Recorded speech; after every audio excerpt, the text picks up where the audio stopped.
पाठशाला में आपका हार्दिक स्वागत करता हूं। क्लास 9 के गणित के इस बैच में हमने अब तक पिछले 2 भागों को पढ़ा, जिसमें हमने कुछ बेसिक जानकारी और प्रश्नावली 1.1 को हल किया था।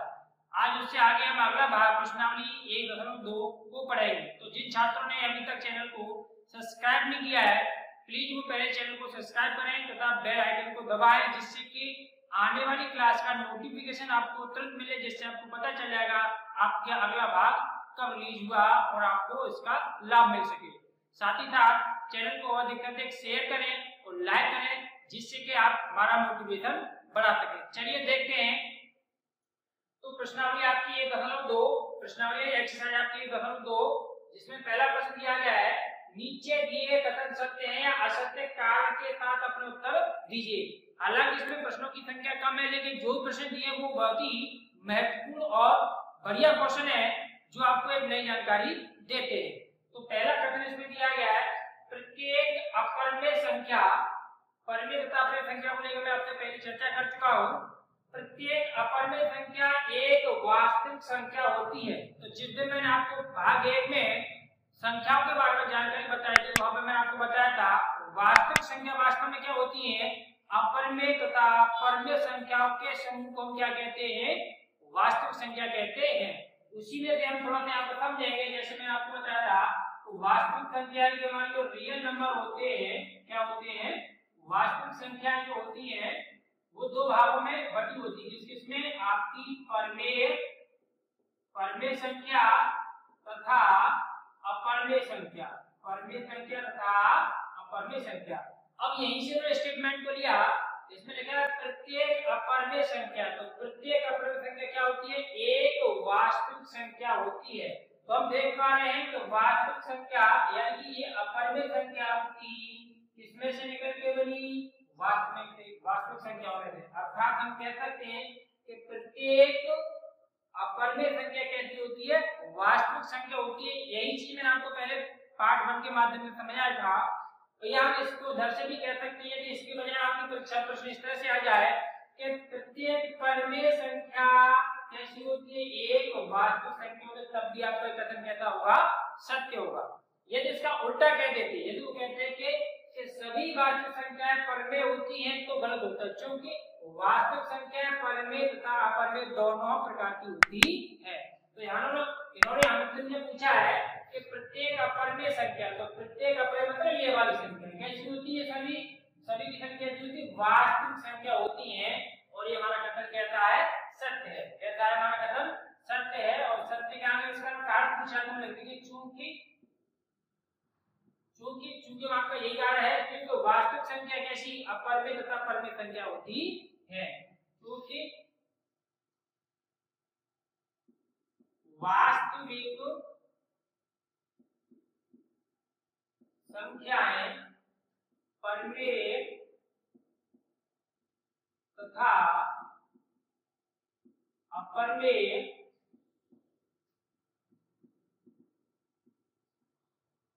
संख्याओं का समूह होता है। अर्थात हम कह सकते हैं क्योंकि जितनी भी वाली परिमेय संख्या है, अपरिमेय संख्या सब किसका समूह होती है, वो दोनों को मिलाकर के वास्तविक संख्याओं को समूह को बनाती हैं, वास्तविक संख्या के समूह को बनाती है। ठीक, अच्छा। अब इसके बाद अगला प्रश्न हमारा आप पे दिया हुआ है। अगला प्रश्न था कि प्रत्येक रेखा का प्रत्येक बिंदु, जैसे मान लो हमारी एक रेखाखंड है, ये रेखाखंड है, तो प्रत्येक रेखा का प्रत्येक बिंदु से में बिंदु लिए, ये सभी क्या है, बिंदु लिए। अब इसको हमसे कह रहे हैं कि प्रत्येक रेखा का प्रत्येक बिंदु क्या होता है, अनुरूप m के रूप का होता है। जहां तो देखो अनुरूप m के रूप का हो सकता है, कैसे हो सकता है, जैसे यहाँ पे लिखा आपने 0, यहाँ लिखा आपने 1, यहाँ 2, यहाँ पर 3, यहाँ पर 4, यहाँ वहां से 1, वहां 2, वहां 3। तो यहाँ तो पूरा ठीक है कि प्रत्येक रेखा का प्रत्येक बिंदु है, लेकिन जहां m एक प्राकृत संख्या है, तो प्राकृत संख्या में क्या होता है कि प्राकृत संख्या हमारे क्या नेचुरल नंबर में हमारे 1 से स्टार्ट होते हैं, ये सभी नंबर आते हैं। अब संख्या रेखा पर आप तो 0 भी होता है, मासी संख्या भी होती है, इसका मतलब हमारा कहता है असत्य है। कहता है असत्य है। क्यों असत्य है? तो इसको पहले हम इसका आंसर लिखेंगे असत्य। असत्य क्यों? इन्होंने कहा था प्रत्येक रेखा का प्रत्येक बिंदु का होता है जहां m, इसको पकड़िए आप, जहां m कैसा आती है? प्राकृत संख्या है, जबकि संख्या रेखा पर मैं क्या संख्या आती है? सभी संख्या हमारी पूर्णांक होती है। कौन सी होती है? पूर्णांक होती है। तो इसका उत्तर लिखेंगे चूंकि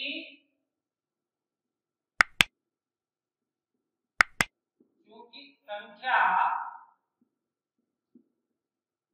रेखा पर पूर्णांक होते हैं, पूर्णांक होते हैं, ना कि कौन सी? ना कि हमारी प्राकृतिक संख्या। प्राकृतिक संख्या उसमें आती जरूर है, लेकिन केवल प्राकृतिक संख्या से हमारी संख्या रेखा नहीं बनती, इसलिए ये हमारा कथन कैसा रहेगा? असत्य रहेगा। अगला स्टेटमेंट दिया कि प्रत्येक वास्तविक संख्या एक अपरिमेय संख्या होती है। प्रत्येक वास्तविक संख्या एक अपरिमेय संख्या, ऐसा तो नहीं कह सकते। अभी हमने देखा था कि वास्तविक संख्या जो है अपरिमेय तथा परिमेय दोनों प्रकार की होती हैं। वास्तविक संख्या परिमेय तथा अपरिमेय दोनों प्रकार की होती है, केवल अपरिमेय नहीं हो सकती, केवल अपरिमेय नहीं हो सकती। तो प्रत्येक वास्तविक संख्या एक अपरिमेय संख्या होती है, इसका मतलब कथन कैसा रहेगा? असत्य रहेगा। कैसा रहेगा? असत्य। और इसका कारण क्या होगा? चूंकि वास्तविक संख्याएं कैसी होती हैं? परिमेय तथा अपरिमेय होती हैं। कैसी होती है? परिमेय तथा अपरिमेय होती हैं, इसलिए हमारा कथन कैसा होगा?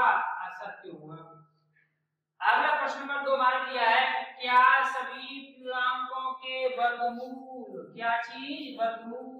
आपको याद होगा कक्षा 8 में आपने यानी क्लास 8 में आपने वर्ग तथा वर्गमूल के नाम से पूरा चैप्टर पढ़ा था। तो आप जानते होंगे हम वर्गमूल को किस प्रकार से निकालते हैं, वर्गमूल या वर्ग कैसे संख्या को बनाते हैं। तो क्या सभी पूर्णांकों के वर्गमूल अपरिमेय होते हैं? सबके तो परिमेय नहीं हो सकते, क्योंकि कुछ संख्या में ऐसी होती है जिनके वर्गमूल हमारे कैसे होते हैं? परिमेय होते हैं। इसका मतलब यहाँ तक की बात उनकी गलत है, क्योंकि क्या सभी पूर्णांकों के वर्गमूल अपरिमेय होते? तो नहीं होते।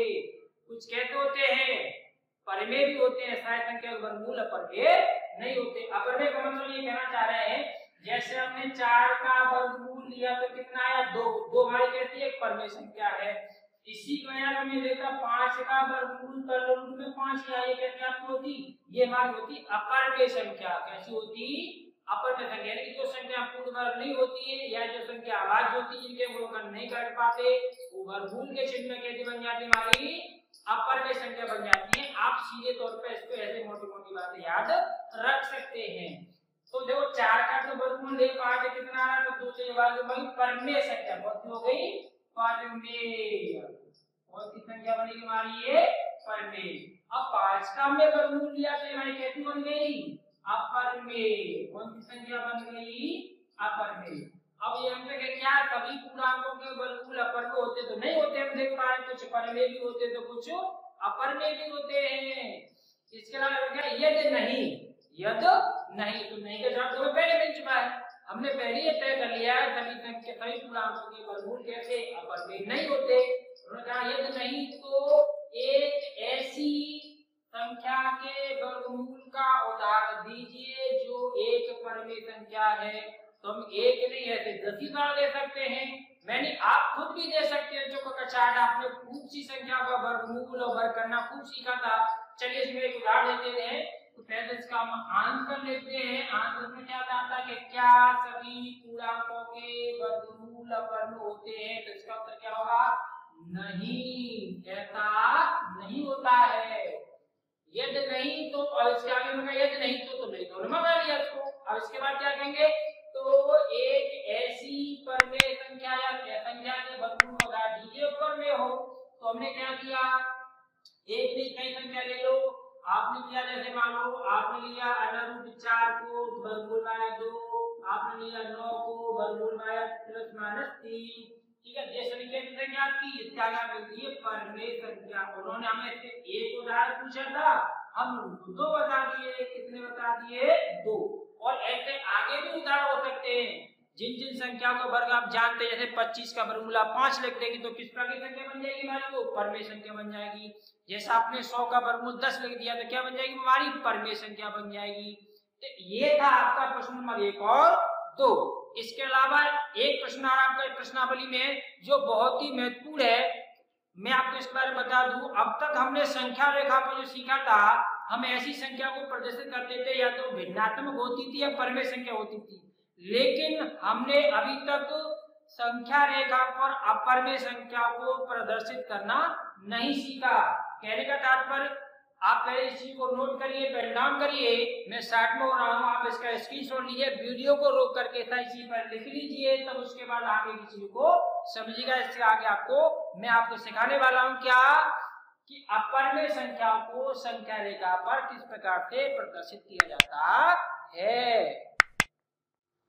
चलिए तो अब देखते हैं हम संख्या रेखा पर। चल मैं आपको थोड़ी संख्या रेखा के बारे में बता दूं। वैसे आप क्लास 8 में सिलेंडर पर जो इस तरह से आप जो रेखाखंड आप खींचते थे, इस पर जब आप संख्या लिख देते 0, इधर आपने लिख दिया 1, इधर लिख दिया आपने 2, 3, 4, 5, और ये 3 का निशान हमें ये इंडिकेट करता है कि हम संख्या रेखा को आगे भी बढ़ा सकते हैं और इधर को हम इधर भी आगे बढ़ा सकते हैं। इधर अपनी संख्या कैसे होती थी, -1, -2 और -3, इस प्रकार से।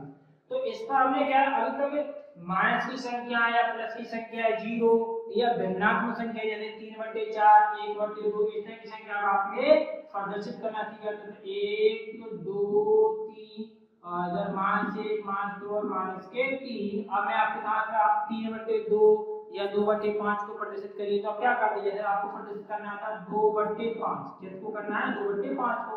तो क्या करते थे, बहुत सिंपल सा लगा लेना, अपॉन में 5 अपॉन में 5 upon 5 upon 5 upon 5 upon 5 upon 5, तो 2/5 आपको ये संख्या मिल जाती थी। तो यानी हमने संख्या रेखा में इस तरह की संख्या को प्रदर्शित करना सीख लिया था, और इस प्रकार की संख्या को हमने क्या देखा, संख्या रेखा को प्रदर्शित करना सीख चुके हैं पिछली क्लासों के माध्यम से। लेकिन आज हम सीखने क्या चल रहे हैं, आज हम कुछ इस प्रकार की संख्या होंगी जो ऐसे नहीं लिखी होगी, ना तो भिन्न के रूप में, इस तरह से प्राकृत संख्या या होल नंबर या पूर्ण संख्या आपके इस प्रकार की संख्याएं। इसके अलावा हम जो सीखेंगे जैसे √2, √3, √5 या √7, ये सभी हमारी कैसी हैं, अपरमेय संख्या है। कैसी हैं, अपरमेय संख्या। तो इन अपरमेय संख्या को हम संख्या रेखा पर किस प्रकार से प्रदर्शित करते हैं, चलिए तो देखते हैं। तो अब इसको हम किस प्रकार से प्रदर्शित करेंगे, तो चलिए हम एक एक करके इसको यहाँ लिखा रहने दे रहे हैं। हम आपको समझाएंगे √2 कहाँ बनेगा, √3 कहाँ बनेगा, √5 कहाँ बनेगा, उसको हम देखेंगे। इसके लिए आपको बेसिक जानकारी में आपको बता दूं, पाइथागोरस प्रमेय, एक प्रमेय का नाम क्या है, पाइथागोरस प्रमेय। पाइथागोरस प्रमेय की जानकारी होना आपको अत्यावश्यक है। तो पाइथागोरस प्रमेय में क्या होता था, वैसे आपको क्लास 8 में पढ़ाया गया, नहीं पता है तो आप यहाँ पर देख लीजिएगा। एक समकोण त्रिभुज में, इसमें समकोण त्रिभुज में इस तरह से हमने त्रिभुज बनाया ABC। यहाँ पे कितने अंश का कोण बनता है, 90 अंश का, और 90 अंश के कोण को क्या कहते हैं, समकोण कहते हैं।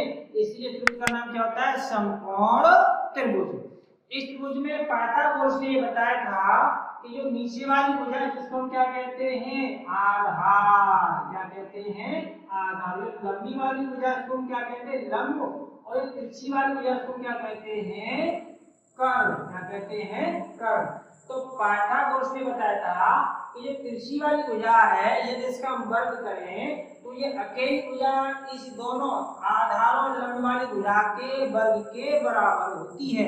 क्या बताया था पाइथागोरस ने, कर्ण की वाली जो भुजा होती है, यानी कि कर्ण का हम क्या कर दें, वर्ग कर दें, कर्ण का क्या कर दें, वर्ग। तो ये किसके बराबर हो जाती है, नीचे वाली भुजा कौन सी, आधार का वर्ग और प्लस लंब का वर्ग, इसी को हम क्या कहते हैं, यही होती है हमारी पाइथागोरस प्रमेय।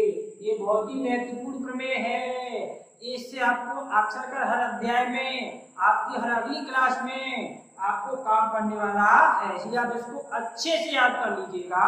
क्या होती है कि कर्ण का वर्ग बराबर आधार का वर्ग प्लस लंब का वर्ग। क्या होती है, कर्ण का वर्ग बराबर आधार का वर्ग प्लस लंब का वर्ग। अब इसको हम चाहें तो इस प्रकार से देख सकते हैं, अंकों के द्वारा ए सी का मान क्या है, ए सी का वर्ग बराबर आधार ए बी का वर्ग लंब बीसी का। तो आप इसको ऐसे भी याद कर सकते हैं, लेकिन ये सब जगह काम नहीं करता यार फॉर्मेट। क्यों, ये जब त्रिभुज का नाम ए बी सी दे दिया तो फिर बताओ, तो हम पी क्यू आर को कैसे एडजस्ट करेंगे। इसलिए इसका मूल फॉर्मेट यही याद होना चाहिए कि कर्ण का वर्ग बराबर आधार का वर्ग प्लस लंब का वर्ग। चलिए अब पाइथागोरस ने बताया, इसी बात को ध्यान रखेंगे। अब आप देखिए इधर, सबसे पहले बनाई एक संख्या रेखा। क्या बनाया, एक हमने बनाई संख्या रेखा। संख्या रेखा में हमने क्या किया, इसमें कुछ नंबर डाले हैं। जैसे मान लो मैंने इधर से जैसे मान लो आपका -1 है, ये आपका 0 है, ये आपका 1 है, ये आपका 2 है, ये आपका 3 है। हालांकि मैं इधर के क्वेश्चन को कम इसलिए लिया है कि हमें इधर मास की संख्या को आवश्यकता नहीं है। हम जो भी यूज करने वाले हैं 0 से लेकर के इधर की संख्या को यूज करने वाले हैं। अच्छा, अब देखिए पाइथागोरस के हिसाब से ये हम एक ऐसा छोटा सा त्रिभुज बना है जिसका आधार और लंब कितना हो, ये भी मतलब 1 इकाई हो और ये भी कितना हो, 1 इकाई। 1 इकाई मतलब ये अगर नीचे भुजा 1 सेंटीमीटर है तो ये भी भुजा कितनी होनी चाहिए, लंब वाली 1 सेंटीमीटर होना चाहिए। यदि आपकी कितनी है, ये 1 फुट है तो ये भी कितनी होनी चाहिए, आपकी 1 फुट होनी चाहिए। ये मतलब आपने ये 10 सेंटीमीटर लिया है तो आपको इधर भी होनी चाहिए 10 सेंटीमीटर, यानी कि ये सेंटीमीटर जिसको में एक सिंगल इकाई को लेके चलते हैं। तो या तो 1 सेंटीमीटर हो सकता है, 1 फुट हो सकता है, 1 मीटर हो सकता है। हम सिर्फ उसको क्या नाम देंगे, मीटर सेंटीमीटर फुट ना कहते, उनको हम क्या कहते हैं, इकाई कहते हैं। क्या कहते हैं, इकाई। तो हमने इसको क्या मान लिया, ये 1 इकाई है। तो त्रिभुज का नाम हमने क्या दिया, ए बी सी। अब मुझे बताइए इस प्रमेय के आधार पर AC की लंबाई कितनी होगी। तो पाइथागोरस के अनुसार AC का वर्ग बराबर क्या होता है हमारा, AB का वर्ग प्लस BC का वर्ग। अब इसमें आप मान को रखिए, तो AC का वर्ग AB कितना, मान A से B 1 है, 1 का वर्ग, B से C कितना है, 1 है तो 1 का वर्ग।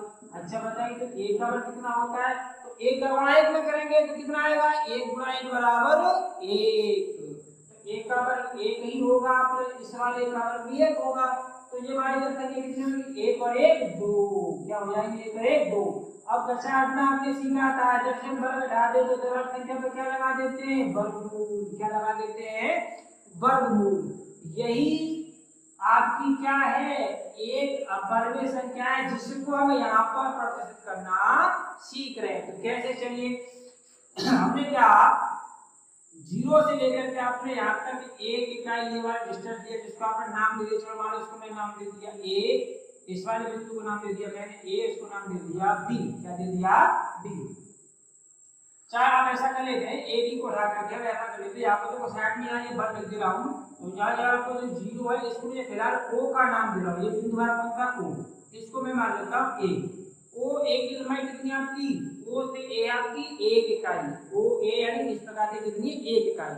अब हम क्या करेंगे, इसके ठीक यहाँ पर क्या करेंगे, एक लंबवत का कोण बनाते उतना ही रेखाखंड खींचेंगे। कितना बड़ा, जितनी दूरी आपकी ये है उतनी ऊंचाई का आपने क्या खींचेंगे, एक रेखाखंड खींचेंगे। तो ध्यान समझिए, यहाँ से यहाँ तक की डिस्टेंस आपकी दूरी है, मान लो आपकी ये है आपकी 1 सेंटीमीटर। कितनी है, 1 सेंटीमीटर है। तो आप यहाँ पर 90 का कोण बनाते इस प्रकार से क्या बनाएंगे, 1 सेंटीमीटर का रेखाखंड खींचेंगे। यदि ये यहाँ तक कितनी होगी आपकी, ये होगी आपकी 1 इकाई। कितनी हो गई, 1 इकाई। इकाई लिखा हुआ मैंने यहाँ पर, आप ध्यान से देख लीजिएगा, नहीं दिखाई दे रहा तो आप इसको नोट कर लीजिएगा। और इधर भी कितना होगा आपका, 1 इकाई। ठीक, अब हम इस वाले बिंदु को मान लें बी, क्या मान लें बी। अब हम ओ से बी को मिलाएंगे इस प्रकार से, पैमाना करते हैं, आप क्या करेंगे ओ से बी को मिला देंगे तो ये क्या हो जाएगा आपका ओ बी वाली लंबाई है। अभी हमें यहाँ पर निकाली है, ये हो जाए एक, ये हो जाए एक, ये कितनी हो जाती है √2 हो जाती है। क्या हो जाती है √2 हो जाती है। इसका मतलब ये भुजा ओ से बी कितनी हो जाएगी हमारी, तो ओ बी हो जाएगी भाई कितनी √2। अब क्या करेंगे आप अपना पैमाना तो क्या है प्रकार में पेंसिल लगा करके इस प्रकार से प्रकार की नोक लगाएंगे। आप यहाँ पर पेंसिल वाले हिस्से को आप ऐसे लेंगे, ऐसे करके यहाँ पर, और इसको हम ऐसे करके डॉट डॉट डॉट डॉट करके नीचे उतारने की कोशिश करेंगे। यानी कि ये वाली भुजा आपकी कुछ इस प्रकार से ऐसे, यानी कि ये जो डिस्टेंस बनेगी यहाँ से लेकर के यहाँ तक, ये दूरी कितनी होगी आपकी, तो यहाँ से लेकर के यहाँ तक दूरी कितनी होगी √2 होगी। कितनी होगी, यानी कि देखो ये वाली दूरी, ये ऐसे करके ये वाली और यहाँ से लेकर के ये वाली, तो ये डिस्टेंस में संख्या रेखा पर हमने क्या किया। देखो मैं आपको एक ऐसी जोड़ बताऊं आपको। एक्चुअल मान लीजिए कि जैसे मान लो ये वाली 1 इकाई दूरी है, कितनी है 1 इकाई, और आपने क्या किया इस पर ये वाली 1 इकाई ये कर दिया, ठीक है। अच्छा अब मान लो इस पर एक तीसरा मार्कर मैं ऐसे लिया जो इस भुजा को इस तरह से मिलाने का कार्य कर रहा है। किस प्रकार से, इस प्रकार से, ये समकोण बिंदु आपको दिखाई दे रहा है ना, ऐसे करके। अब मान लो ये आपके पास एक ऐसी करके भुजा होती है, ऐसे करके, तो आप इसको अगर नीचे मान लो कोई आपकी लकड़ी होती तो आप इसको झुका के नीचे लाते धीरे धीरे से, तो कैसे करके आती है, ऐसे करके आती कि नहीं आती। तो यानी कि जो डिस्टेंस आपके अंदर जो यहाँ पर जो ऐसे करके थी उसको आपने क्या किया, इस वाई जैसे मतलब ये कोई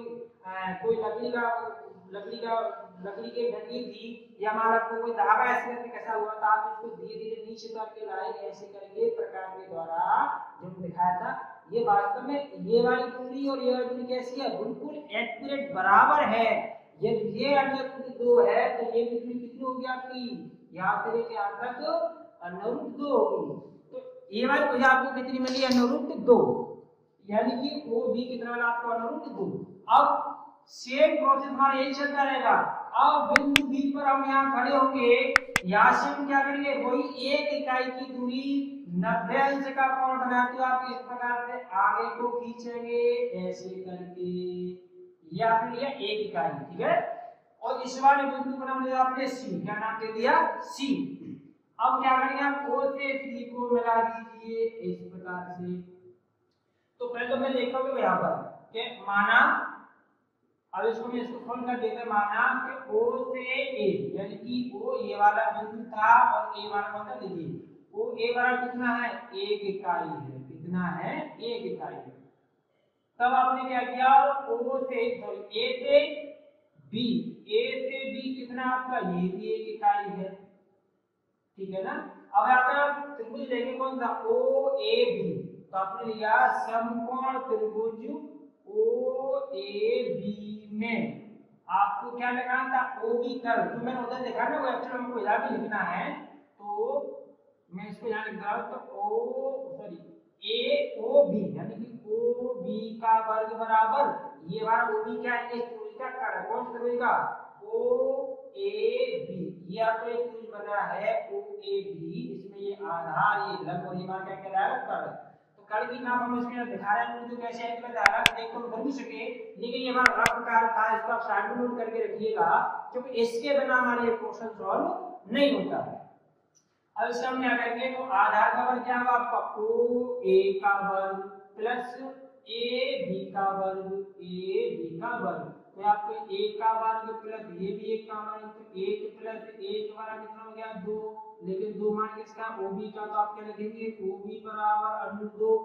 आप पुनः अब क्या करेंगे, पुनः आपने क्या किया B से C बराबर ये भी दूरी कितनी ली आपने 1 इकाई, ये भी कोण आपको कितने का 90 अंश का है। तो हम फिर करेंगे हमारी पाइथागोरस में। अब देखो ध्यान दे इस वाले त्रिभुज के लिए थोड़ा ध्यान से देखना, O से B, B से C, C से O, इसमें जो ये 90 अंश का कोण है तो इसके ठीक सामने वाली भुजा को क्या कहते हैं, कर्ण कहते हैं। क्या कहते हैं, कर्ण।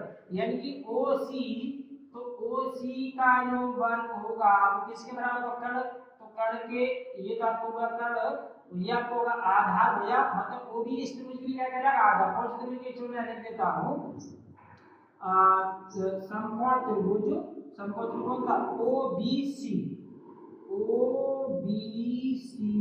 में क्या होता है हमारा ओबीसी में रहेगा क्या तो ओ से सी का वर्ग बराबर ओ से बी का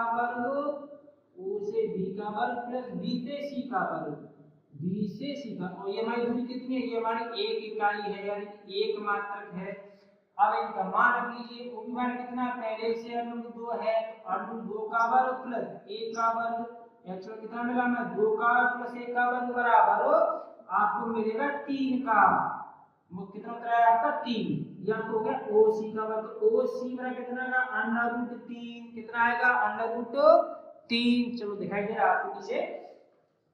अब थोड़ा सा यहाँ पे ध्यान देंगे जहां मैंने लिखा है √2 का वर्ग तो हमेशा ध्यान रखना जब कोई संख्या वर्गमूल के चिन्ह में होती है उसके ऊपर वर्ग होता है तो वर्ग से वर्गमूल का चिन्ह हट गया सिर्फ संख्या बाहर निकल आती है। वही मैंने यहाँ पे किया √2 का वर्ग के लिए क्या कर दिया 2 1 का वर्ग ले दिया 1 और 1 2 कितना हो गया 3 इधर से वर्ग हटा देकर आएगा √3 यानी कि ये वाली जो डिस्टेंस है कितनी √3 होगी। अब इसी प्रोसेस को आप आगे ले चलेंगे इस प्रकार से ऐसे करके अगली बार आपको जो मिलने वाला है वो क्या मिलने वाला है √5 क्योंकि आपकी एक मात्र दूरी हो जाएगी 90 का कोण आपका ये बन जाएगा। तो 3 का वर्ग आपको होगा 3 ये होगा आपको कितना है 4 ठीक है तो आपको ये होगा 2 थोड़ा सा फिगर को साइड में लेना पड़ेगा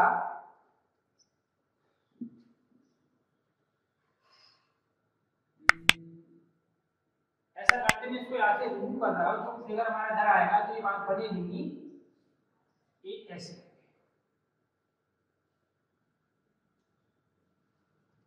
ये वाली चीज आप जो मैं आपको इधर मेंशन कर दूंगा अभी आप इसको यहाँ से नोट करिए फिलहाल आप फिगर को पूरे देख लीजिए किस तरह से होगा तो ये आपको यहाँ पर होगा तो a का वर्ग ये बनेगा तो कितना बनेगा अब इसको नाम दे रहा आपने d जो आप दे रहे हो a b c d ऐसे क्रम से चलते आएंगे तो यहाँ पर 3 का वर्ग आप करेंगे इस वाले पोर्शन के लिए किसके लिए एक तो इसके लिए त्रिभुज कौन से वाले में OCD में त्रिभुज OCD में तो सीधे क्या O से D का वर्ग बराबर अब मैं इसको डायरेक्ट लिख दे रहा हूँ √3 का वर्ग और प्लस 1 का वर्ग तो √3 का वर्ग क्या हो जाएगा हमारा हो जाएगा 3 प्लस 1 बराबर 4 ये आपको हो गया OD तो OD बराबर कितना होगा √2 में 4 इसलिए OD बराबर कितना होगा 2 यानी कि ये वाला दिया कितना है 2 सेंटीमीटर या 2 जो भी हमने मात्रक लिया था ठीक वो हो गया 2।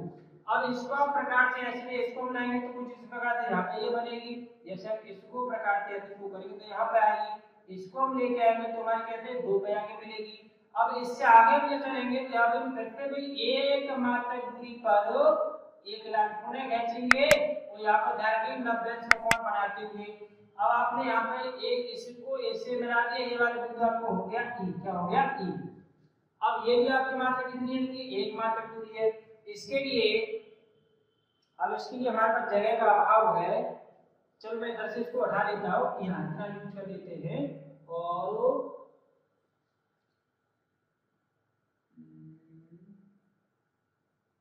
भी हटा नहीं सकते वो भी आपको नोट करना है। चलो मैं इसको थोड़ा छोटा लिख लेता हूँ यहीं पर यहाँ से बीच में तो आप ध्यान से देखने की कोशिश करिएगा। अब मैं इसका सीधा निकालूं क्या EO या OE जिसको लगेगा कैसे काम लगेगा त्रिभुज कौन से वाले त्रिभुज ODE में त्रिभुज ODE में ठीक है ODE में हमने क्या किया अब मान कर क्या किया 90 का कोण ये तो इसके ठीक सामने भैया को आप इसको ध्यान रखिएगा जहां पर ये 90 का कोण बनता है उसके ठीक सामने भैया को कर्ण कहते हैं क्या कहते हैं कर्ण कहते हैं। तो इसका मान कर क्या बनेगा EO या OE तो हमने लिख दिया देखो OE का वर्ग बराबर तो इसका आधार क्या कहलाएगा आपका ये वाली हो जाएगा 2 और ये लंब कहलाएगा 2 का वर्ग और प्लस 1 का वर्ग 2 का कितना हो गया आपका 4 प्लस 1 का कितना हो गया 5। अब OE से आप हटा देंगे वर्ग तो ये आपका क्या चला OE का वर्ग चला रहा है OE से अपने वर्ग हटा तो क्या आएगा आपका वर्गमूल 5 यानी कि रूट में 5 तो ये वाली दूरी आपकी होगी कितनी होगी √2 में 5 होगी। अब यहाँ पर आप प्रकार लगा करके क्या करेंगे इस वाली दूरी को ऐसे करके आएंगे तो ये वाली दूरी आपकी 2 से आगे यहाँ पर क्रॉस करेगी तो ये वाली दूरी आपकी कहाँ से लेकर के यानी कि यहाँ से लेकर के यहाँ तक की दूरी ये आप ऐसे करके ये जो डिस्टेंस जो आएगी आपके अंडर रूट में कितनी होगी 5 होगी, कितनी अंडर रूट में 5 होगी। अब इसका जो पहला भाग मैंने हटा दिया था, मैं इसको यहाँ पर मेंशन कर दे रहा हूँ, वो क्या था आपका, हमने मैंने तुम्हें दिया था ओ ए बी में, तो वो सबसे पहले आप लिखेंगे त्रिभुज ओ ए बी में क्या था हमारा ओ बी का वर्ग था, तो ओ बी का वर्ग बराबर ओ ए का वर्ग और प्लस ए बी का वर्ग, तो ओ आपका था 1, ए भी था 1, तो 1 का वर्ग हो गया आपका 1 + 1 बराबर 2, ये आपको हो गया ओ बी का, इसलिए ओ बी का कितना है हमारा √2। अब आप ध्यान सुनिए, आप जब इसको लिखेंगे पूरी चीज को दिए तो आपका रफ करा, आप इसे कहीं भी साइड में नोट करिएगा, जो पाइथागोरस करने के बिना ये सवाल हो नहीं सकता था, और यहाँ पर मैंने पाइथागोरस को आपको समझाया, तो इस प्रश्न में इसका यूज हुआ है, लेकिन मैं इसको इसमें प्रश्न में शामिल नहीं कर रहा हूँ, ठीक है। तो आप इसको अलग से नोट कर लीजिएगा, प्रश्न में आप ऐसा पूरा इतना रहेगा जो आपको नोट करना है। तो शुरुआत करेंगे आप पहले आप प्रश्न को ये मानेंगे, ठीक है, फिर इस पर ये लिखेंगे, इसके बाद सीधे क्या लिखेंगे आप इस वाले को लिखेंगे पहले नंबर इसके फिर ये वाला पोर्शन, फिर ये वाला पोर्शन, फिर ये वाला पोर्शन, चाहे फिगर को आप बाद में बना लीजिए लास्ट में, या आप साइड में एक कॉपी एक पेज पर साइड बनाइए और दूसरे पेज में चीज को लिख लीजिए, ठीक है, इस प्रकार से। हाँ, हो सकता है ये चीज कुछ बच्चों के समझ में ना आई हो, तो मैं आपसे एक रिक्वेस्ट करूंगा, आप इस क्या करेंगे वीडियो को प्ले बैक करेंगे, यानी कि दोबारा से शुरू करेंगे जहां से इस क्वेश्चन को मैं समझाया है, और धीरे धीरे धीरे 2-3 बार आप इसको ध्यान से समझने की कोशिश करिए, तो 100% मैं कह रहा हूं आपकी चीज समझ में आएगी, और आपकी प्रश्नावली होती खत्म। इसके बाद हम अगली प्रश्नावली सीखेंगे, जहां पर मैं आपको शॉर्ट ट्रिक और लॉन्ग विधि से एक बहुत ही महत्वपूर्ण प्रश्न के बारे में बताऊंगा, जहां पर आप अपने 9th स्टैंडर्ड की चीज तो सीखेंगे, साथ ही साथ ऐसे हायर क्लास में कंप्यूटर क्लास की चीज भी सीखेंगे जो आगे चल के आपको बहुत ही काम आने वाली है। यानी कि इतने गजब के क्वेश्चन होंगे जो आपको एक एक पेज पे देखने को मिलते हैं। मैं आपको एक लाइन में उनको हल करना सिखाऊंगा, जिसके लिए आपको करना क्या होगा, पहले चैनल को सब्सक्राइब करिए, बेल आइकन को दबाइए, जैसी अगली क्लास में आपको डिस्पैच करेंगे तो आपको उसका नोटिफिकेशन मिलेगा और आपको क्लास मिल जाएगी। धन्यवाद।